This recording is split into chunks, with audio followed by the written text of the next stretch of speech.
First of thing, you all welcome at NCERT section. और आज हम पढ़ेंगे कक्षा 8 की क्लास 8 की भूगोल की NCERT और उसका चैप्टर फर्स्ट। तो पहली चीज़ आप लोगों को बता देता हूँ कि यहाँ पे सेक्शन वाइज सारी चीज़ें कंप्लीट की जाएंगी। सेक्शन टू सेक्शन NCERTs हम लोग कवर करेंगे यहाँ पे, और कॉन्सेप्ट लेवल पे कोई दिक्कत नहीं होगी। एक एक चैप्टर बहुत इजीली आराम से पढ़ेंगे, उसका कोई भी इशू नहीं होगा।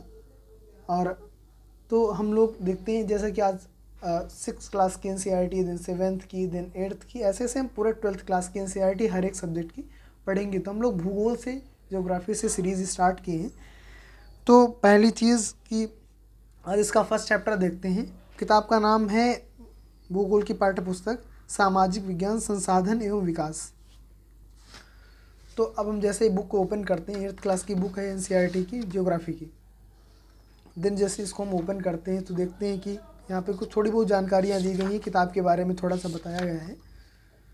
उसके बाद में हम देखते हैं तो इसमें 6 चैप्टर्स हैं। फर्स्ट चैप्टर इज संसाधन, सेकेंड चैप्टर इज भूमि, मृदा, जल, प्राकृतिक वनस्पति एवं वन्य जीवन संसाधन। थर्ड चैप्टर इज खनिज एवं शक्ति संसाधन। फोर्थ चैप्टर इज कृषि एंड फिफ्थ चैप्टर इज उद्योग। देन सिक्स चैप्टर इज मानव संसाधन। तो ये 6 चैप्टर्स हैं इस बुक में। ज्योग्राफी की बुक है NCERT क्लास 8। तो इसका हम फर्स्ट चैप्टर देखते हैं। सॉरी, अभी हम देखते हैं तो इसकी उद्देशिका लिखी हुई है, इससे हमसे कोई मतलब नहीं है, लेकिन ये पॉलिटी का पार्ट है। और हम चैप्टर फर्स्ट पे आते हैं। देन फर्स्ट चैप्टर इज संसाधन। तो आप देख लीजिए, संसाधन चैप्टर है। और अब यहाँ से स्टार्ट करते हैं। मोना और राजू अपना घर साफ करने में अम्मा की मदद कर रहे थे। इन सभी चीज़ों को देखो, कपड़े, बर्तन, अनाज, कंघा, शहद की बोतल, किताबें, इनमें से प्रत्येक उपयोगी है। मोना ने कहा, इसलिए ये महत्वपूर्ण है। अम्मा ने कहा, ये संसाधन है। अब देखो, मोना कह रही है कि ये सारी चीज़ें सफाई कर रही थी ये दोनों। मोना कह रही है कि इसमें से प्रत्येक चीज़ उपयोगी है, इसलिए ये महत्वपूर्ण है। तो अम्मा ने कहा कि ये संसाधन है। अम्मा उसको बता रही है कि ये चीज़ें क्या हैं, कि संसाधन है। संसाधन क्या है? प्रश्न देखो। अब संसाधन चैप्टर को बहुत इजी ढंग से समझाया गया है कि संसाधन क्या है। एक प्रैक्टिकल के तौर पे समझाया गया है कि बच्चे कैसे जानते हैं, कैसे पूछते हैं, और उनको बच्चों के माध्यम से समझाया गया है। मोना के माध्यम से हम लोग को समझाया गया है कि संसाधन क्या है। तो संसाधन क्या है, क्वेश्चन है। अम्मा ने राजू से प्रश्न पूछा। अम्मा ने बताया, प्रत्येक वस्तु जिसका उपयोग आवश्यकताओं को पूरा करने के लिए किया जा सकता है वह संसाधन है। अपने चारों ओर देखिए और निरीक्षण कीजिए। आप संसाधन के विविध प्रकारों को पहचानने में सक्षम होंगे। आप प्यास लगने पर जो जल पीते हैं, आप अपने घर में जिस विद्युत का उपयोग करते हैं, स्कूल से घर पहुंचने के लिए उपयोग किया गया रिक्शा, पाठ्य पुस्तक जिसका उपयोग आप अध्ययन के लिए करते हैं, ये सभी संसाधन हैं। आपके पिता ने आपके लिए नाश्ता तैयार किया है। उन्होंने जिन ताज़ी सब्जियों का उपयोग किया है वे भी एक संसाधन है। तो देखो, संसाधन का क्या डेफिनेशन बता रहा है कि हम जितनी भी चीज़ों का यूज़ करते हैं, हम जितनी भी चीज़ों का उपयोग करते हैं, चाहे हम उनका उपयोग किसी भी वे में करें, हम डेली रूटीन में, डेली यूज़ में जिन भी चीज़ों का उपयोग करते हैं और जिन भी चीज़ों की उपयोगिता है हमारे लिए, वो सब संसाधन है। चाहे हमारे इसमें बताया गया कि ऑटो रिक्शा हो जिससे हम स्कूल जाते हैं, चाहे पाठ्य पुस्तक हो जिससे हम पढ़ते हैं, वो भी एक संसाधन है। पाठ्य पुस्तक संसाधन है।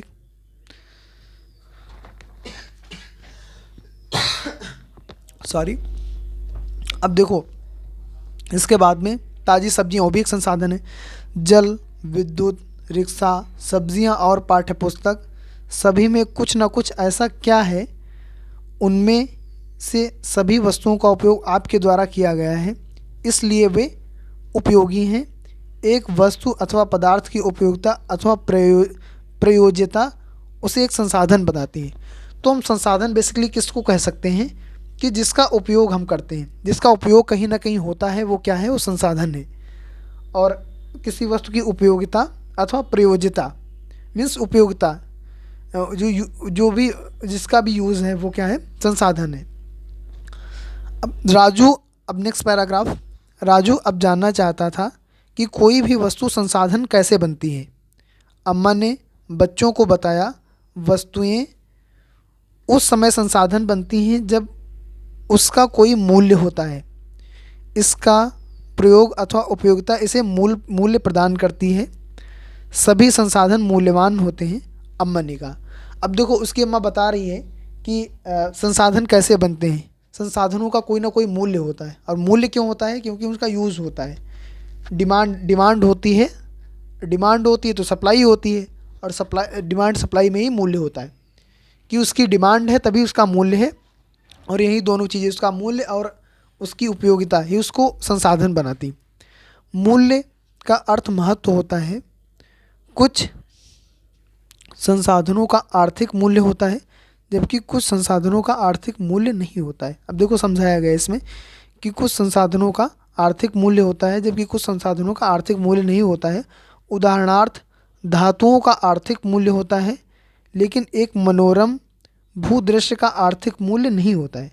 परंतु ये दोनों संसाधन महत्वपूर्ण हैं और मनुष्य को आवश्यकताओं की पूर्ति कहते हैं। अब आप देख लीजिए कि आप कोई धातु को खरीदना है, आपको मान लो गोल्ड खरीदना है, आपको आयरन खरीदना है, जो भी खरीदना है आप, तो उसका आप एक मूल्य देके उसको खरीद सकते हैं। लेकिन आप किसी पहाड़ पे गए हैं, किसी नदी के पास में बैठे हुए हैं, तो नदी भी एक संसाधन है, तो उसका जो दृश्य है नदी के किनारे का, वो भी एक संसाधन है। नदी भी एक संसाधन है, और उसका जो मनोरम दृश्य है उसका कोई आर्थिक मूल्य नहीं है, लेकिन भूदृश्य का आर्थिक मूल्य नहीं होता, लेकिन ये दोनों संसाधन है। ये बात बताने की कोशिश की गई है कि उन चीज़ों को हम खरीद सकते हैं और कुछ चीज़ों को हम खरीद नहीं सकते, लेकिन वो भी संसाधन है, क्योंकि हर संसाधन का आर्थिक मूल्य ही नहीं होता है।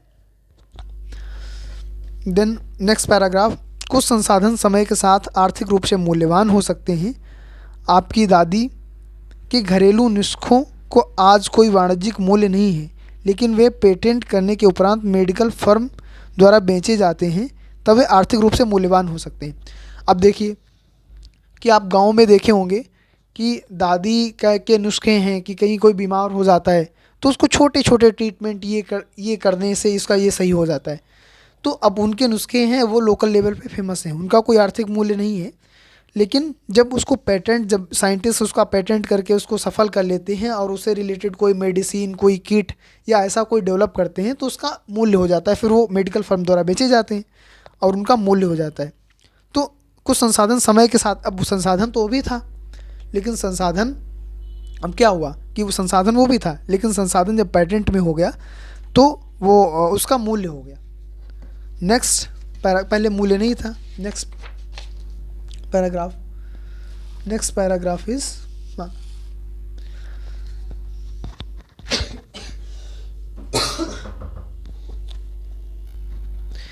तो अब ये नेक्स्ट पैराग्राफ है और शब्दावली है, इसमें प्रौद्योगिकी बताया है, टेक्नोलॉजी इसको इंग्लिश में कहते हैं। तो इसका अर्थ क्या होता है आप देख लीजिए, किसी कौशल को करने अथवा वस्तु को बनाने में नवीनतम ज्ञान का अनुप्रयोग ही प्रौद्योगिकी है। तो इसका सिंपल मतलब ये है कि जैसे आप समझते हैं कि कोई कॉन्सेप्ट है साइंस का, कि प्रौद्योगिकी उसको कहते हैं कि कोई कॉन्सेप्ट है साइंस का। न्यूटन का थर्ड लॉ है, थर्ड लॉ ऑफ न्यूटन है, क्रिया प्रतिक्रिया का नियम, कि हम दीवार पे बॉल फेंकते हैं तो वो उतना ही बल, जितना बल हम किसी वस्तु पे लगाते हैं उतना वो बल हमारी तरफ विपरीत दिशा में लगाती है। ये न्यूटन का थर्ड लॉ है। तो न्यूटन के थर्ड लॉ की बात, अब इसका यूज़ कहाँ हुआ? इसका यूज़ हुआ कि उसमें आप देख लीजिए, इसका यूज़ जहाज़ों को उड़ाने में हो रहा है, इसका यूज़ बहुत सारी चीज़ों में हो रहा है। तो ये टेक्नोलॉजी है। अब एक था कि जनरेटर का सिस्टम, अब एक समझो प्रौद्योगिकी किसको कहते हैं। प्रौद्योगिकी बहुत बहुत बड़ी शब्दावली है, ये छोटी छोटी चीज़ें बहुत ज़्यादा इफेक्ट करती हैं। आप देखिए कि टरबाइन घूमेगा, सिंपल एक लॉ है उसका, साइंटिस्ट का नाम स्लिप हो रहा है, तो उसका जो है फ्लेमिंग के बाएं हाथ का नियम। फिर उसके बाद में एक जनरेटर से बिजली जनरेट होती है। तो आप देखते हैं कि अब उसका अनुप्रयोग किस में कर दिया, ट्रैक्टर में कर दिया। तो ट्रैक्टर चलता है तो उससे बिजली जनरेट होती है। तो अब उसका इंजन चलता है, इंजन से उसमें छोटा सा टरबाइन लगाया, जब इंजन चलता है पंखा घूमता है, उस पंखे से टरबाइन भी घूमता है। अब उससे बिजली जनरेट होती है, उससे उसका बैटरा बड़ा सा चार्ज होता है और उसको ट्रैक्टर के स्टार्ट करने में काम आता है। अब यही इसको कहते हैं टेक्नोलॉजी। तो ये प्रौद्योगिकी शब्द का। देन क्रियाकलाप, तो क्रियाकलाप में तो अम्मा की सूची से उन संसाधनों पर गोला बनाइए जिनका अभी वाणिज्यिक मूल्य नहीं है। तो आप बताइए इसमें वाणिज्यिक मीन्स किसका आर्थिक मूल्य नहीं है, पैसे देकर हम नहीं खरीद सकते। सूती वस्त्र खरीद सकते हैं, लौह अयस्क ये भी खरीद सकते हैं। बुद्धि इसका नहीं है, इसका पैसे दे के नहीं हो सकता ना। इसके बाद में औषधीय पौधे, तो इसका भी नहीं हो सकता है। औषधीय पौधों को कैसे, चिकित्सा ज्ञान इसका भी नहीं। कोयला निक्षेप ये हो सकता है। मनोरम दृश्य नहीं खरीद सकते हैं, इसका आर्थिक वाणिज्यिक मूल्य नहीं है इसका। कृषि भूमि, कृषि भूमि को वाणिज्यिक मूल्य में रखेंगे, खरीद सकते हैं बट हाँ इसको खरीद सकते हैं। शुद्ध पर्यावरण इसको पैसे दे के खरीद सकते हैं, नहीं खरीद सकते। लोकगीत इसको भी पैसे दे के नहीं खरीद सकते हैं। लेकिन अब हर चीज़ का धीरे धीरे वाणिज्यीकरण हो रहा है, तो बहुत सारी चीज़ें इजीली अवेलेबल हैं। मतलब क्या कहते हैं कि इसे संगीत की बात करें, लोकगीत की, तो आप देखे होंगे कि अकबर का जो, अकबर एक बार गाना सुनना चाहता था हरिदास से, तो हरिदास ने गाना नहीं सुनाया था। फिर तानसेन हरिदास के शिष्य थे, वो कहे थे चलो हम आपको अपने गुरु से गाना सुनवाते हैं, संगीत सुनवाते हैं। लेकिन उसने गाना नहीं सुनाया था क्योंकि वाणिज्यीकरण नहीं था। लेकिन आजकल का सिस्टम ये है कि पे करो देन आपके लिए आएगा, जो भी सिंगर होगा बड़ा सा बड़ा बॉलीवुड का सिंगर आ जाएगा, कोई दिक्कत नहीं। तो हर चीज़ का वाणिज्यीकरण हो रहा है। लेकिन हम एक आइडियल सिचुएशन में देखते हैं कि लोकगीत वाणिज्यिक क्रियाकलाप में नहीं शामिल है, वाणिज्यिक मूल्य नहीं है। सुहावना मौसम, क्या मौसम पैसे दे के आप मौसम खरीद सकते हैं? नहीं, नहीं खरीद सकते हैं प्राकृतिक मौसम। हालांकि आज तो मतलब ऐसी ऐसी सिस्टम है कि आप हाँ वैसा ही फील पा सकते हैं। वाणिज्यीकरण हो गया है, वही बताया ना। संसाधन परिपूर्णता, एक अच्छी संगीत ध्वनि ये भी पैसे दे के नहीं। दादी माँ के घरेलू नुस्खे नहीं। मित्रों एवं परिवार का स्नेह आप पैसे दे के बिल्कुल भी नहीं खरीद सकते हैं, मित्रों एवं परिवार का स्नेह। तो आप इसमें देखो, इसमें एक छोटा सा क्रियाकलाप था, हालांकि उसका कोई बहुत ज़्यादा मतलब नहीं है। देन हम स्टार्ट करते हैं नेक्स्ट पैराग्राफ से कि समय और प्रौद्योगिकी दो महत्वपूर्ण कारक हैं जो पदार्थों को संसाधन में परिवर्तित कर सकते हैं। समय and technology, time and technology दो महत्वपूर्ण कारक हैं जो पदार्थों को संसाधन के रूप में परिवर्तित कर सकते हैं। दोनों लोगों की आवश्यकताओं से संबंधित हैं। लोग स्वयं ही सबसे महत्वपूर्ण संसाधन हैं। लोग भी महत्वपूर्ण संसाधन हैं। ये लोगों के विचार, ज्ञान, आविष्कार और खोज ही है और जो अधिक संसाधन की रचना करते हैं। प्रत्येक खोज अथवा आविष्कार से बहुत से अन्य खोज एवं आविष्कार होते हैं। आग का खोज से खाना पकाने की पद्धति एवं विभिन्न प्रक्रियाओं का प्रचलन हुआ, जबकि पहिए के आविष्कार से अंततः परिवहन की नवीनतम विधियों का विकास हुआ। जल विद्युत बनाने की प्रौद्योगिकी ने तेजी से बहते हुए जल से ऊर्जा उत्पन्न करके उसे एक महत्वपूर्ण संसाधन बना दिया। देखो अब ये अपनी बच्ची अपनी माँ से कह रही है कि मैं भी एक संसाधन हूँ, तो बिल्कुल संसाधन है, मानव संसाधन है, एक बहुत महत्वपूर्ण संसाधन।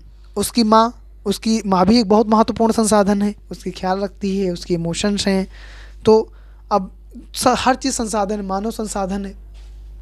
इसके बाद में इस प्रौद्योगिकी के बारे में बताया गया कि कैसे जल विद्युत बहते हुए जल से संसाधन बनाए गए, विद्युत संसाधन बना दिया गया, वो भी एक संसाधन है। नदी संसाधन को विद्युत संसाधन में कन्वर्ट कर दिया गया। पहिए का आविष्कार हुआ, उससे आजकल बुलेट ट्रेन से लगा के मतलब नवीनतम जो हाइड्रोजन ट्रेन तक नवीनतम जो विधियां हैं आविष्कार की और जो परिवहन की, तो उनका विकास हुआ है। इससे ही आग के खोज से खाने बनाने का सबसे पहले आविष्कार हुआ। आग का आविष्कार हुआ, देन खाना बनाने की पद्धति प्रचलित हुई और आज हम रेस्टोरेंट्स में जो हज़ारों टाइप्स का खाना देखते हैं, जो फूड देखते हैं, वो एक आग की खोज का ही परिणाम है। तो यही कहा कि एक आविष्कार से बहुत सारे आविष्कार होते हैं।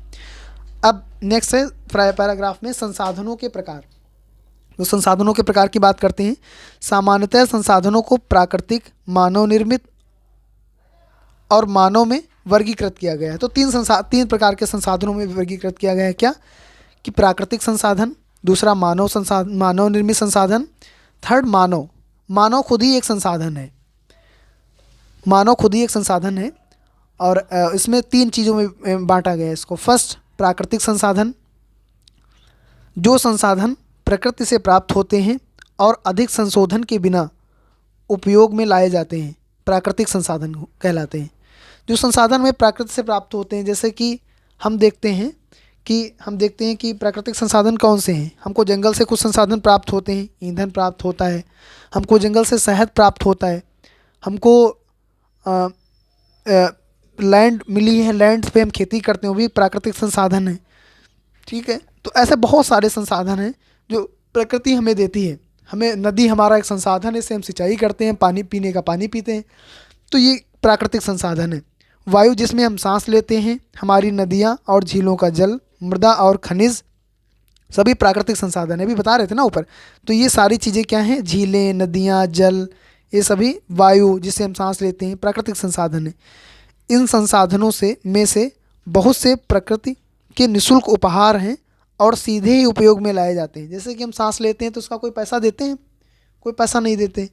तो ये निःशुल्क उपहार है प्रकृति का, कोई हमारा आर्थिक से मतलब नहीं है। कुछ परिस्थितियों में प्राकृतिक संसाधनों का सबसे अच्छी तरह उपयोग करने के लिए औजारों और प्रौद्योगिकी की आवश्यकता होती है। अब जैसे कुछ प्राकृतिक संसाधन हैं, तो हम जिस टेबल पे बैठ के पढ़ रहे हैं, ये टेबल लकड़ी की बनी हुई है और ये बहुत अच्छी लकड़ी की टेबल बनी हुई है। BHU हॉस्टल की ये टेबल है और बहुत अच्छी टेबल बनी हुई है। तो क्या ये जो टेबल है हमें ऐसे ही जंगल से मिल गई है? तो ये प्राकृतिक लकड़ी से बनी हुई है, प्रकृति ने तो हमसे कोई पैसा नहीं लिया। लेकिन ये क्या ऐसे जो टेबल प्रकृति में नहीं बनती है ना, हमको प्रकृति से लकड़ी मिली है और कभी कभी उसका लकड़ी का अच्छे से उपयोग करने के लिए टेबल बनाया गया और टेबल में ऊपर इसकी प्लाई लगाई गई। और तो ये थोड़ा सा औजारों का प्रयोग किया गया, इसमें थोड़ा सा इसका मतलब मॉडिफाई किया गया, वैसे करके बनाया गया। तो कुछ तो संसाधन ऐसे ही होते हैं, जैसे हम शहद पाते हैं, हमको लकड़ी मिलती है ईंधन जलाने के लिए, तो प्रकृति से हमको सीधे मिल जाती है जंगल से। लेकिन जब हम उसके टेबल फर्नीचर की बात करेंगे, फर्नीचर बनाने की बात करेंगे, तो हम क्या करेंगे कि उसको जो है अपने अकॉर्डिंग, हम जैसे ये पढ़ रहे हैं, बुक्स पढ़ रहे हैं, तो ये भी पेड़ की लुगदी से ही बनती है बुक्स। तो अभी ये संसाधन कैसा होगा, है तो प्राकृतिक संसाधन से बना है, लेकिन इसके अच्छे उपयोग के लिए हमको इसमें थोड़ा सा और भी चरण कंप्लीट करने पड़े और उसको एक किताब का, कॉपी का शेप देना पड़ा उसके बाद में। अब देखिए नेक्स्ट पैराग्राफ, प्राकृतिक संसाधनों को विस्तृत रूप से नवीकरणीय और अनवीकरणीय संसाधनों में विभाजित किया जा सकता है। तो अब प्राकृतिक संसाधनों को कितने भागों में डिवाइड किया जा सकता है? 2 भागों में। कौन कौन से? पहले तो नवीकरणीय, देन सेकेंड अनवीकरणीय। तो नवीकरणीय क्या होते हैं? नवीकरणीय वे संसाधन है, सब कुछ बताया गया है। नवीकरणीय वे संसाधन हैं जो शीघ्रता से नवीकृत अथवा पुनः पूरित हो जाते हैं, जो हमको फिर से मिलते रहते हैं। जैसे हमको सनलाइट मिलती है तो वो कभी ख़त्म नहीं होंगे, ऐसे संसाधन जो कभी ख़त्म नहीं होंगे, तो वो हो गए नवीकरणीय संसाधन। कुछ संसाधन हमको ऐसे मिलते हैं जो कि ख़त्म हो जाएंगे समय के साथ में, इसलिए उनका इतना यूज़ करना है कि मैक्सिमम टाइम तक उनका यूज़ कर सकें। जैसे कि हम कोयले की बात करते हैं, तो कोयला एक प्राकृतिक संसाधन है, लेकिन कोयला क्या ऐसा थोड़ी है कि कोयला कभी ख़त्म नहीं होगा। कोयला एक समय के बाद में सीमित कोयला है, क्योंकि भंडार है, अंदर जो भंडार है वो ऐसा नहीं है कि मतलब असीमित भंडार है, सीमित भंडार है कोयले के, और वो ख़त्म हो जाएंगे धीरे धीरे। कभी एक ऐसा समय आएगा ख़त्म हो जाएंगे, इसलिए हमको इतना ट्राई करना चाहिए कि मैक्सिमम टाइम तक चले। कभी ना कभी तो ख़त्म होंगे ही वो, लेकिन ऐसा ना करें कि आज ही हमारे पास में सारे संसाधन ख़त्म हो जाएं। तो नवीकरणीय संसाधन वो हैं, वो तो हो गए। नवीकरणीय संसाधन वो हैं कि जो पुनः पूरित हो जाते हैं। जैसे कि आज धूप निकली, उसका हम कितना भी यूज़ कर लें, कल फिर से धूप निकलेगी। ऐसे ही इसमें से कुछ असीमित हैं, इनमें से कुछ असीमित हैं और उन पर मानवीय क्रियाओं का प्रभाव नहीं होता। मानव चाहे जितना भी उनका यूज़ करे, धूप का कितना भी यूज़ करे, कोई उस पर प्रभाव नहीं पड़ेगा। जैसे सौर और पवन की गति, अब हवा तो हमेशा चलती रहेगी। अब पवन चक्की हम लगा देते हैं, चाहे पवन चक्की से कितना भी आप बिजली जनरेट कीजिए, तो पवन चक्की आप लगा के चाहे कितना भी बिजली जनरेट कीजिए, पवन हमेशा आज चल रही है, कल भी चलेगी, और आने वाले हज़ारों लाखों जब तक दुनिया रहेगी तब तक पवन चलती रहेगी, हवा चलती रहेगी, और उससे पवन चक्की से आप बना सकते हैं। आप नदी हैं, नदी का जो बहता हुआ जल है, तो नदी जल हमेशा बहता रहेगा, नदी का जल हमेशा बहता रहेगा। तो आप उससे चाहे जितनी भी बिजली, आप उसके मतलब एक सीमित मात्रा में बिजली बना सकते हैं। ऐसे ही आप धूल सौर संसाधन का उपयोग कर सकते हैं। सौर संसाधन में आप चाहे सोलर पैनल आप कितने भी लगा दीजिए, जितना आपके पास स्पेस है, और उसकी आप इलेक्ट्रिसिटी आप जनरेट कर लीजिए। कल फिर से धूप निकलेगी, हर रोज़ निकलेगी, जब तक दुनिया रहेगी तब तक धूप निकलेगी, उस पर मानवीय क्रियाओं का कोई भी असर नहीं पड़ेगा। लेकिन फिर भी कुछ नवीकरणीय संसाधन जैसे जल, मृदा और वन की लापरवाही से किया गया उपयोग उनके भंडार को प्रभावित कर सकता है, बिल्कुल कर सकता है।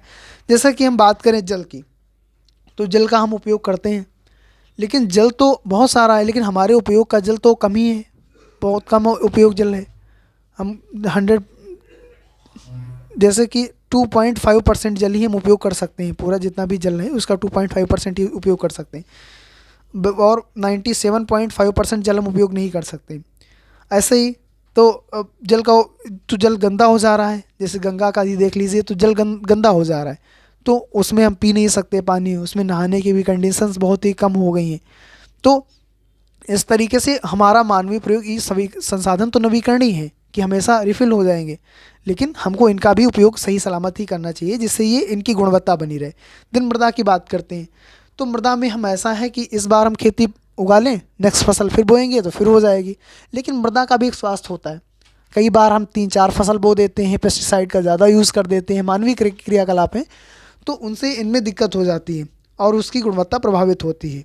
ठीक है, ऐसे वन वन हमेशा बनते रहेंगे, हमेशा पेड़ उगते रहेंगे, लेकिन अचानक हम सारे वन काट देंगे और वहाँ पे हम खेती करेंगे या घर बना लेंगे, तो वहाँ पे वन प्रभावित हो जाएंगे, दिक्कत हो जाएगी।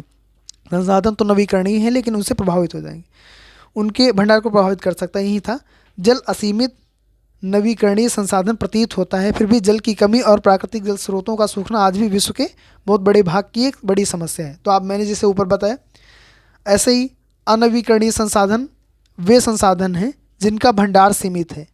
भंडार के एक बार समाप्त होने के बाद उनके नवीकृत अथवा पुनः पूरित होने में हजारों वर्ष लग सकते हैं। तो आप जैसे हमने कोयले का एग्जाम्पल दिया, तो कोयले के एग्जाम्पल से आप क्या समझते हैं कि हमने कोयले का एग्जाम्पल दिया, तो कोयला का एक भंडार सीमित है, पेट्रोलियम का एक भंडार सीमित है, और ये कैसे बने हैं कि जब धरती का उथल पुथल होता है, तो उसमें जो पेड़ दब गए, जो जंगल बड़े बड़े दब गए, उनके बहुत धरती के जो निचली सतह में पहुंच गए और ताप दाब के कारण वो कोयले में परिवर्तित हो गए। तो वो संसाधन तो सीमित हैं। पेट्रोलियम की ऐसे ही बात करें, जो जीवाश्म थे उनसे पेट्रोलियम की उत्पत्ति हो रही, जो सब दब गए पेट्रोलियम उत्पन्न हो रहे हैं, तो वो तो अंदर सीमित हैं, वो तो ख़त्म हो जाएंगे। आप निकालते रहेंगे तो एक टाइम ऐसा आएगा कि ख़त्म हो जाएंगे वो। यह अवधि समाप्त पुनः पूरित होने हजारों वर्ष लग सकते हैं। यह अवधि मानव जीवन के लिए अधिक से बहुत अधिक है। तो अब आदमी तो अपने जीवन लाइफ स्टाइल का उसका 100 ईयर्स होता है, 100-200 साल इंतजार कर सकता है उसकी एक पीढ़ी, लेकिन जब हज़ारों साल लगेंगे तो फिर कैसे हो पाएगा, तब तक तो सिस्टम ही चेंज हो जाएगा एकदम। तो आप इसको देख लीजिए, नेक्स्ट पैराग्राफ इज, इस प्रकार के संसाधन अनवीकरणीय कहलाते हैं। कोयला, पेट्रोलियम तथा प्राकृतिक गैस इसके कुछ उदाहरण हैं। प्राकृतिक संसाधनों का विवरण भूभाग, जलवायु, ऊंचाई जैसे अनेक भौतिक कारकों पर निर्भर करता है। प्राकृतिक संसाधनों का वितरण भूभाग, जलवायु, ऊंचाई जैसे अनेक भौतिक कारकों पर निर्भर करता है। पृथ्वी पर इन कारकों में विभिन्नता होने के कारण संसाधनों का वितरण असमान है। तो अब संसाधन कहाँ होंगे कि ये बताओ, जैसे पहाड़ पे क्या होगा, पहाड़ हो गया तो वहाँ पे अलग तरीके के संसाधन होंगे। ऐसे मैदानी इलाकों में अलग तरीके के संसाधन होंगे। मैदानों में घास होगी, घास के मैदान होंगे, लेकिन पहाड़ों पे वो इतना ज़्यादा नहीं होंगे। यहाँ खेती ज़्यादा होगी, यहाँ संसाधन अलग तरीके के, कहीं पे नदी है तो कहीं पे नदी नहीं है। तो ये डिपेंड करता है कि जलवायु वहाँ की कैसी है, संसाधनों का वितरण इस पर डिपेंड करता है, डिस्ट्रीब्यूशन इस पर डिपेंड करता है कि वहाँ का भूभाग कैसा है, वहाँ की जलवायु कैसी है, उच्चावच कैसा है, ऊंचाई नीचाई कैसी है, जैसे कि अनेक भौतिक कारकों पर निर्भर करता है वहाँ के संसाधन। तो अलग अलग जगह पे अलग अलग प्रकार के संसाधन होंगे। इसीलिए इन विभिन्न कारकों के होने के कारण ही संसाधनों का वितरण असमान है। सॉरी, मानव निर्मित संसाधन। अब शब्दावली है, संसाधन का भंडार। संसाधन का भंडार का उपयोग के लिए संसाधन की उपलब्ध मात्रा है। तो संसाधन के भंडार का मतलब है संसाधन जितने मौजूद हैं, संसाधन की मात्रा जितनी है मौजूद है। नेक्स्ट पैराग्राफ इस हेडिंग है मानव निर्मित संसाधन। तो मानव निर्मित संसाधन क्या होते हैं? तो जो मानव संसाधन बनाता है वो मानव निर्मित संसाधन होते हैं। जैसा कि एक तो हो गए प्राकृतिक संसाधन जो हमें प्रकृति से प्राप्त होते हैं। कभी कभी प्राकृतिक पदार्थ तब संसाधन बन जाते हैं जब उनका मूल रूप में बदल दिया जाता है। लौह अयस्क उस समय तक संसाधन नहीं था जब तक लोगों ने उसे लोहा बनाना नहीं सीखा था। तो आप जैसे देख सकते हैं कि हमारे पास हथियार होते हैं, हमारे पास जितनी भी डेली यूज़ की चीज़ है उसमें मैक्सिमम चीज़ों की क्या है कि लोहा लगा हुआ है उसमें। एक टेबल से लेके एक स्टडी पैड तक सब कुछ, एक स्केल, सब लोहे की बनी हुई है। बॉटल हमारी लोहे की बनी हुई है, स्टील की बनी हुई है, बेसिकली लोहे की बनी हुई है। तो क्या था, लोहा तब तक संसाधन नहीं था। लोहा तब तक संसाधन नहीं था तब तक लोगों ने उसे लोहा बनाना नहीं सीखा था। तो वो क्या लोहा ज़मीन से ऐसे निकल जाता है? नहीं निकलता है। पहले लौह अयस्क होता है, लौह अयस्क से फिर उसको रिफ़ाइन करके 3-4 प्रोसीजर करके उसको पीस के उसका शुद्धिकरण करके लोहा बनता है। देन लोहे से फिर संसाधन बनते हैं। तो जब तक क्या कहा कि कभी कभी प्राकृतिक संसाधन तब, तो ये प्राकृतिक संसाधन बेसिकली लौह अयस्क तो प्राकृतिक संसाधन है, लेकिन लोहा जो है ये मानव निर्मित, मानव ने बनाया उसको। लोगों ने उसे लोहा बनाना नहीं सीखा था। लोग प्राकृतिक संसाधनों का उपयोग पुल, सड़क, मशीन और वाहन बनाने में करते हैं जो मानव निर्मित संसाधन के नाम से जाने जाते हैं। अब देखो मानव क्या करता है कि प्राकृतिक संसाधनों का ही बेहतर उपयोग करके अपने जो संसाधन बनाता है। जैसे कि हम एग्जांपल दें तो ये बॉटल है, ये बॉटल स्टेनलेस स्टील की बॉटल है। तो ये क्या है, ये सबसे पहले तो ज़मीन में, सबसे पहले तो क्या हुआ होगा कि ज़मीन में से अयस्क निकला होगा, लौह अयस्क निकला होगा, अयस्क से उसका शुद्धिकरण किया गया होगा, देन लोहा बना होगा, देन बॉटल बना है। तो हम बॉटल कहेंगे कि मानव निर्मित संसाधन है। ऐसे ही हमारी टेबल है, तो टेबल क्या है, मानव निर्मित संसाधन है। बुक है, बुक सबसे पहले तो पेड़ के फॉर्म में थी, ट्री के फॉर्म में थी, लेकिन ट्री का काट के उसकी लुगदी निकाल के हम इसको जब कन्वर्ट किए इसमें बुक बनाने में, तो ये मानव निर्मित संसाधन है। तो उसका उपयोग कहाँ करते हैं? प्राकृतिक संसाधनों का सड़क, मशीन, वाहन बनाने में करते हैं, मानव निर्मित संसाधन के रूप से जाने जाते हैं। प्रौद्योगिकी भी एक मानव निर्मित संसाधन है, बिल्कुल संसाधन है। टेक्नोलॉजी मानव ही बनाता है तो मानव निर्मित संसाधन है। इसलिए जैसे लोग प्राकृतिक संसाधनों का उपयोग करके मानव निर्मित संसाधन बनाते हैं, इसलिए जैसे लोग प्राकृतिक संसाधनों का उपयोग करके मानव निर्मित संसाधन बनाते हैं। मोना ने समझाते हुए कहा, हाँ राजू। हाँ, राजू ने स्वीकृति में सिर हिलाया। तो मानव निर्मित संसाधन समझ आ गया। देन लास्ट क्या था कि 3 प्रकार के संसाधन थे। एक थे प्राकृतिक संसाधन, सेकंड क्या थे, सेकंड था मानव निर्मित संसाधन, थर्ड है मानव संसाधन। तो देन मानव संसाधन, लोग और अधिक संसाधन बनाने के लिए प्रकृति का सबसे अच्छा उपयोग तभी कर सकते हैं जब उनके पास ऐसा करने का ज्ञान, कौशल तथा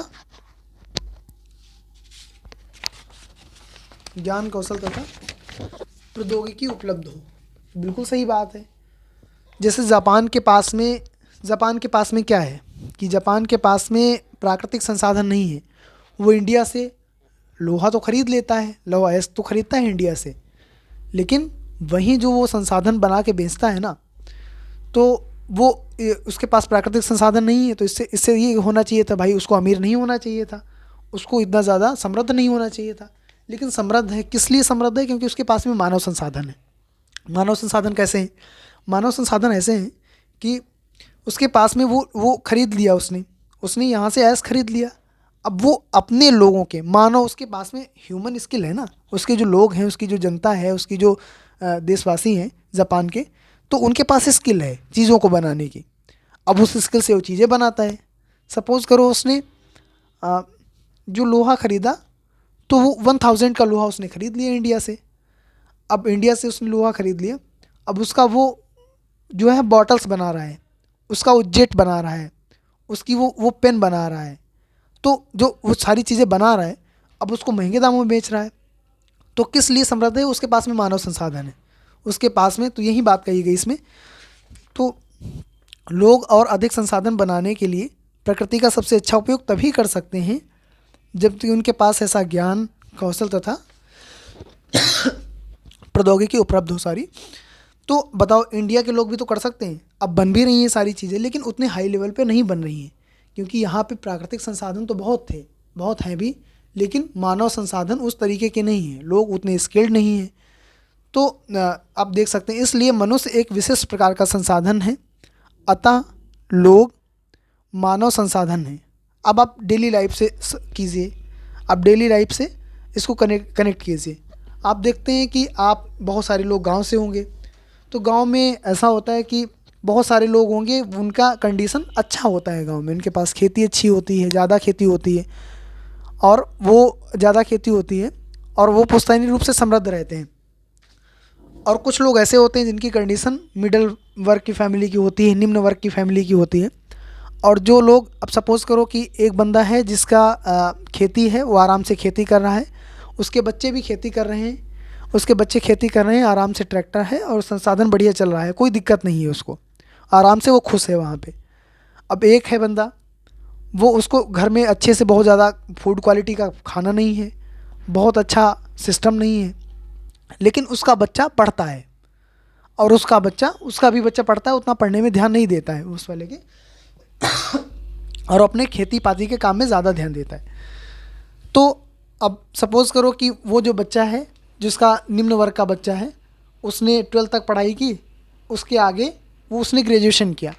अब ग्रेजुएशन किया, अच्छे कॉलेज में एडमिशन के लिए उसने तैयारी की, मेहनत की, और उसका किसी यूनिवर्सिटी में एडमिशन हो गया। सपोज़ करो कि BHU में एडमिशन हो गया, तो BHU में एडमिशन हो गया, बहुत ज़्यादा पैसा भी नहीं पड़ा, जो वो 10-10 लाख रुपए दे के जो चीज़ पढ़ सकता था, उतने माहौल, उतना चीज़ें वो यहाँ पे मुफ्त में लगभग पा गया, सब सरकारी संसाधनों पे पा गया। किस लिए? अपने कैलिबर के हिसाब से, अपने। अब यहाँ पे उसकी स्किल डेवलपमेंट हुई, वो यहाँ पे उसने ग्रेजुएशन किया, चीज़ों को पढ़ा, यहाँ पे संसाधन मिले, और उससे उसने सपोज़ करो कि UPSC की तैयारी किया, PCS की तैयारी किया, और वो सिलेक्ट हो गया, अब वो अधिकारी बन गया। तो अब दोनों में तुम कंपैरिजन करो, उसके पास तो एक प्राकृतिक संसाधन था, एक फर्स्ट वाले के पास में, वो अपनी खेती कर रहा है गाँव में। अब ये जा रहा है, वो तो भाई उसके पास ट्रैक्टर है, एक बाइक है, और सपोज़ करो, हाँ इतना ही है, बाइक है बस, उसके पास सब सिस्टम सही है, आराम से चलता है, रोज़ का काम चलता है, कोई दिक्कत नहीं। लेकिन अब ये बंदा, सपोज़ करो, अब ये बंदा जाएगा गांव में, तो अधिकारी वाली कार से, सरकारी संसाधनों से तो उतरेगा जाके, तो कौन ज़्यादा आगे निकला? जो मानव संसाधन ना, उसके पास में मानव संसाधन था, लेकिन इससे बेहतर मानव संसाधन इस गरीब आदमी के पास में था, इसका लड़का, इसका लड़की। तो जो अच्छे से पढ़ा, या फिर सपोज़ करो कि नहीं हुआ, उसके बाद में ये यहाँ से स्किल सीखा, और स्किल को उसके पास सपोज़ करो कि 100 बीघे खेती है फर्स्ट वाले के पास में, और सेकेंड वाले के पास में ओनली 10 बीघे खेती है, इसका खर्चा भी नहीं चल पाता है। अब वो गन्ना उगा रहा है, गन्ना बिक रहा है 300 रुपये में। अब ये यहाँ से स्किल सीखा, एग्रीकल्चर में ग्रेजुएशन किया, स्किल सीखा, फॉरेन गया, यहाँ के लोगों से मिला जो फॉरेन से आते हैं, एक्सपर्ट से मिला, और अच्छा संपर्क बनाया इसने। और ये जो है अपना जाके ग्रेजुएशन के बाद में, सपोज़ करो जॉब इसको नहीं मिली, और इसने एंटरप्रेन्योरशिप का सोचा, अब इसने उद्यमिता का सोचा, और 10 बीघे में अप्लाई कर दिया जाके कोई नई फसल। अब वो कमा रहा था, 100 बीघे वाला 10 लाख कमा रहा था, 20 सपोज़ करो 15 लाख महीने में, 1 साल में कमा रहा था। अभी जाके 1 करोड़ रुपए कमा रहा है। वर्मी कल्चर इसने स्टार्ट कर दिया, इसने कुछ कर दिया, तो इसके पास क्या था? इसके पास था मानव संसाधन। तो मानव संसाधन, प्राकृतिक संसाधन महत्वपूर्ण है, लेकिन मानव संसाधन बहुत बहुत ज़्यादा महत्वपूर्ण है। तो कौन आगे निकला? मानव संसाधन वाला निकला। प्राकृतिक संसाधन आपके पास रखे रह जाएंगे, आपके पास मानव संसाधन नहीं होगा, तो आप क्या कर पाएंगे? आप सपोज़ करो कि आपके पास पढ़ने के लिए टेबल है, आपके पास अच्छा स्कूल है, अच्छी यूनिवर्सिटी है, आप पढ़ना नहीं चाहते हैं, तो आप कैसे सेलेक्ट हो पाएंगे, कैसे आगे जा पाएंगे? तो इसके लिए आपको ये भी ज़रूरी है ना, संसाधन महत्वपूर्ण है। बहुत बच्चे तो इसलिए नहीं पढ़ पा रहे हैं क्योंकि उनके पास संसाधन नहीं है, लेकिन अब बहुत लोग इसलिए संसाधनों के होते हुए भी उनका उपयोग ना करें, तो फिर दिक्कत हो जाती है। ऐसे इंडिया का सिस्टम है, इंडिया के लोग इतना स्किल्ड नहीं हैं, हम लोग काम करते हैं परंपरागत तौर से काम करते हैं, और अन्य देशों में जो कि विकसित देश हैं वहाँ का सिस्टम अलग है। तो हम देखते हैं कि इसलिए मानव एक विशिष्ट प्रकार का संसाधन है, अतः लोग मानव संसाधन हैं, शिक्षा और स्वास्थ्य लोगों को बहुमूल्य संसाधन बनाने में मदद करता है। बिल्कुल, शिक्षा, स्वास्थ्य, बंदा बीमार रहेगा, कोई व्यक्ति बीमार रहेगा तो कैसे पढ़ पाएगा, कैसे अपना काम कर पाएगा। तो स्वास्थ्य, बुनियादी स्वास्थ्य ज़रूरतें बहुत महत्वपूर्ण हैं, जिस इंडिया में जिनकी कमी है बहुत ज़्यादा। और शिक्षा की भी बहुत कमी है। अभी बजट आया 2023 का, तो आप देख लीजिए कि उसमें शिक्षा पे बहुत कम ही खर्च किया गया है। तो जब शिक्षा और स्वास्थ्य का बजट कम होगा इतना ज़्यादा, तो मानव संसाधन कैसे बन पाएगा? आप अपने मन से ही सोचिए। एनसीईआरटी बहुत कुछ हमको बताती है, बहुत बेसिक कॉन्सेप्ट्स। अधिक संसाधनों के निर्माण में समर्थ होने के लिए लोगों के कौशल में सुधार करना मानव संसाधन विकास कहलाता है। अब एक बंदा है, बिल्कुल पढ़ा लिखा नहीं है, मजदूरी करता है, उसके पास कोई स्किल नहीं है, तो कुछ ना कुछ करेगा। सपोज़ करो मजदूरी करता है, जो भी करता है, कोई काम करता है, तो कितना पाता है? 200, 300, 500 रुपये महीने रोज़ पाता है। एक वही डॉक्टर है, स्किल्ड है, उसकी फ़ीस है, या फिर गवर्नमेंट में भी है, तो वो कितना पाता है? 90,000 उसकी सैलरी है, 3,000 रुपये रोज़ पाता है। किस लिए पाता है? क्योंकि वो स्किल्ड है, उसके पास स्किल है, उसने सारी परीक्षाएं पास की हैं और वो अपने स्किल का पैसा पाता है। तो क्या शिक्षा और स्वास्थ्य मानव संसाधन बनाने में मदद करते हैं? दिन संसाधन संरक्षण। मोना ने एक बुरा स्वप्न देखा। उसने देखा कि पृथ्वी पर सारा जल सूख गया है और सारे पेड़ कट गए हैं। वहाँ पर ना तो छाया ही थी और ना ही कुछ खाने पीने के लिए था। लोग परेशान हो रहे थे और चारों तरफ भोजन और छाया की तलाश में निराश घूम रहे थे। उसने अपनी माँ को सपने के बारे में बताया। उसने पूछा, अम्मा क्या यह सच हो सकता है? अब देखो, इस बच्ची के सपने के माध्यम से समझाया गया है। ऐसा सपना उसने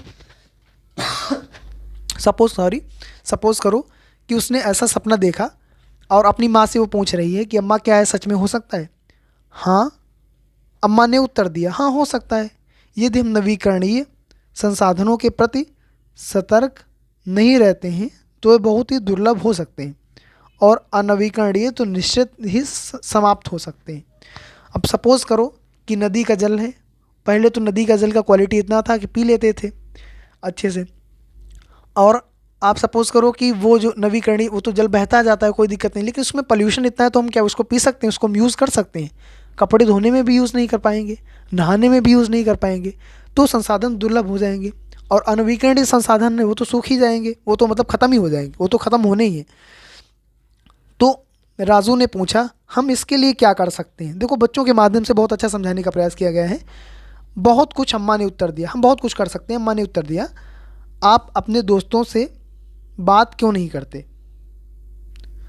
आप अपने दोस्तों से बात क्यों नहीं करते? तो सारे लोग को डिस्कस करना चाहिए कि क्या हो सकता है, क्या नहीं हो सकता है। दोस्तों से बात करनी चाहिए।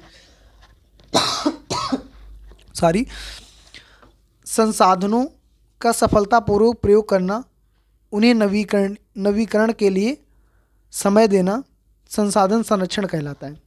सपोज़ करो कि एक खेत है, उस खेत में आप पैडी क्रॉप उगा रहे हैं, पैडी क्रॉप उगाते ही जा रहे हैं। तो एक टाइम ऐसा आएगा, एक टाइम ऐसा आ गया है, वर्तमान में तो लगभग खेतों में ही है, कि उसको टाइम नहीं मिल पा रहा है जो वो अपनी चीज़ें मेंटेन कर सके। तो वहाँ पे आप देखेंगे कि उसकी उर्वरता क्षमता एक बार 4 क्विंटल 1 बीघे में होता था पैडी क्रॉप, धान की खेती। अभी अगले साल देखेंगे कि उसमें 3.5 क्विंटल होने लगेगा, फिर 3 क्विंटल होने लगेगा।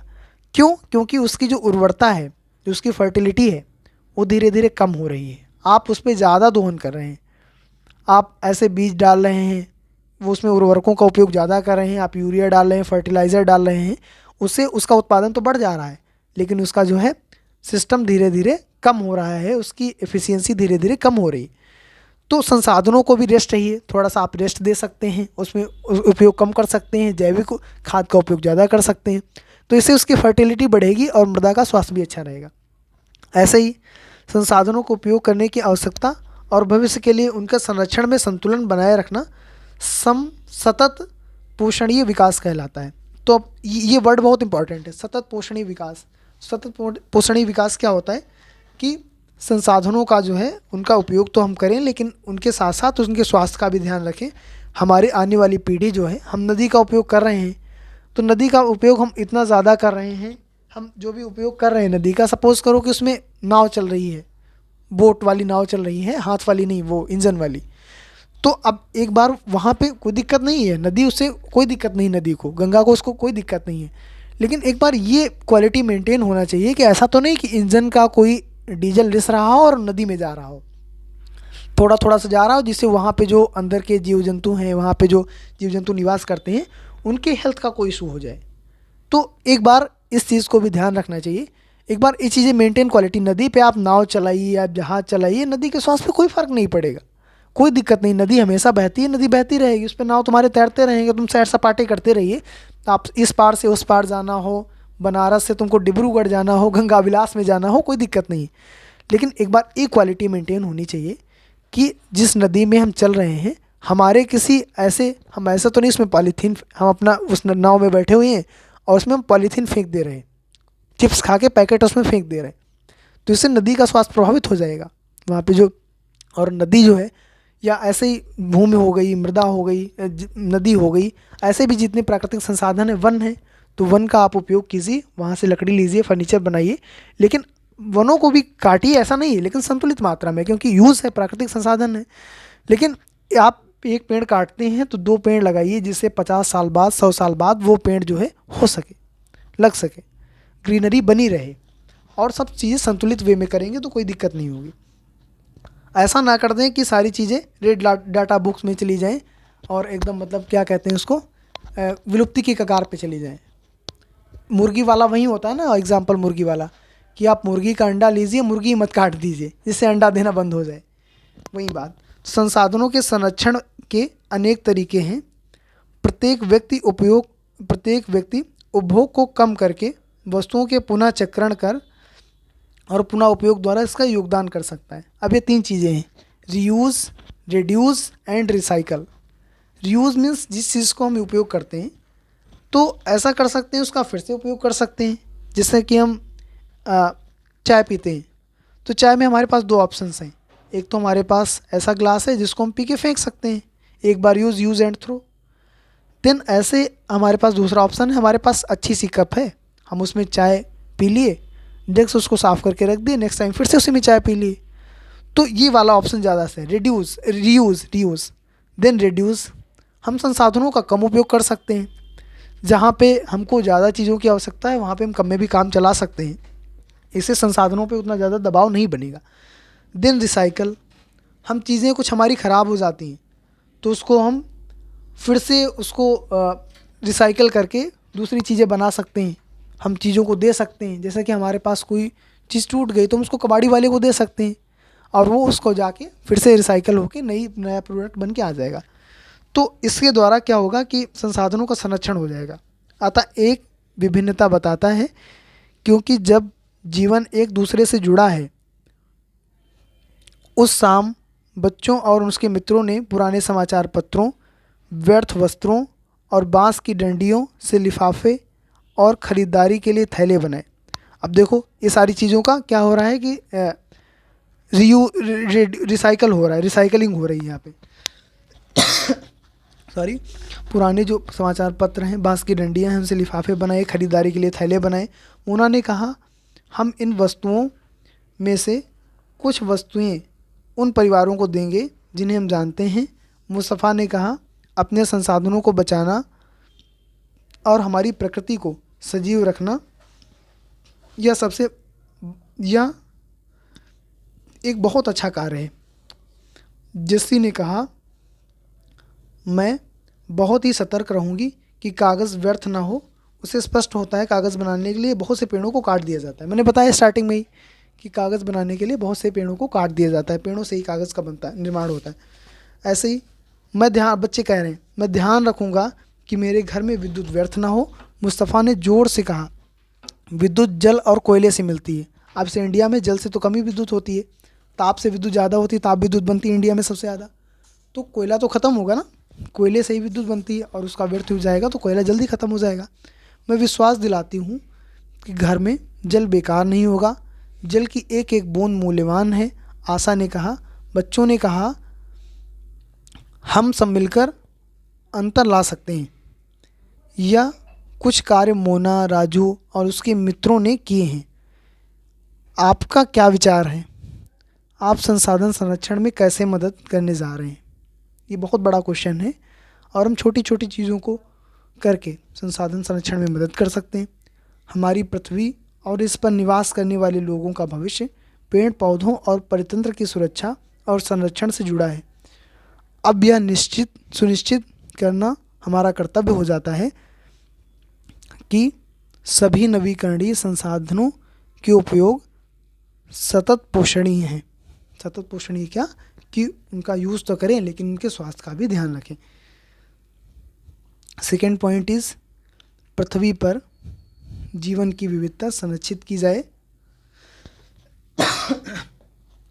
जीवन की विविधता कैसे? जीवन की विविधता ऐसे कि आप देखिए कि हजारों टाइप्स के जीव जंतु हैं, हजारों टाइप्स के पौधे हैं, हजारों टाइप्स की स्पीसीज़ हैं, तो सबका प्रकृति में योगदान है। ऐसा नहीं कि खाली मानव अपने उपयोग से इतने चीज़ें बढ़ा दे कि और लोगों का जीना दूभर हो जाए।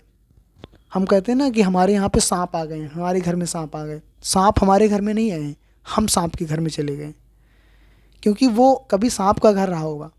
और जो भी चीज़ें मैनेज इतना तो नहीं किया जा सकता कि सब कुछ छोड़ दें, लेकिन जितना भी मैनेज कर सकते हैं। हम गंगा में बोटिंग करें, कोई दिक्कत नहीं है, लेकिन हम ऐसा कोई काम ना करें, हम ऐसा पैकेट्स फाड़ के उसमें ना फेंकें कि उसमें जो मछलियाँ रहती हैं, जिसमें जीव जंतु रहते हैं, जिसमें कछुए रहते हैं, उनका जीवन दूभर हो जाए, उसमें जो सांप रहते हैं उसका जीवन दूभर हो जाए। तो हम जहाँ पे भी जाएं तो वहाँ उन लोगों का भी बहुत ज़्यादा योगदान है।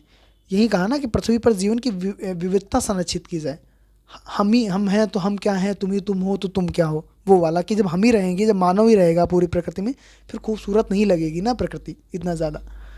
प्रकृति खूबसूरत लगे तो उसके लिए शेर का भी होना ज़रूरी है, डियर का भी होना ज़रूरी है, स्नैक का भी होना ज़रूरी है, और बहुत टाइप्स के पेड़ पौधे, रेड फ्लावर्स का भी होना ज़रूरी है, येलो फ्लावर्स का भी होना ज़रूरी है, रंग बिरंगे फ्लावर्स का भी होना ज़रूरी है, बटरफ्लाइज का भी होना ज़रूरी है, पांडा का भी होना ज़रूरी है, बहुत सारी लोगों को सबका ज़रूरी होना है।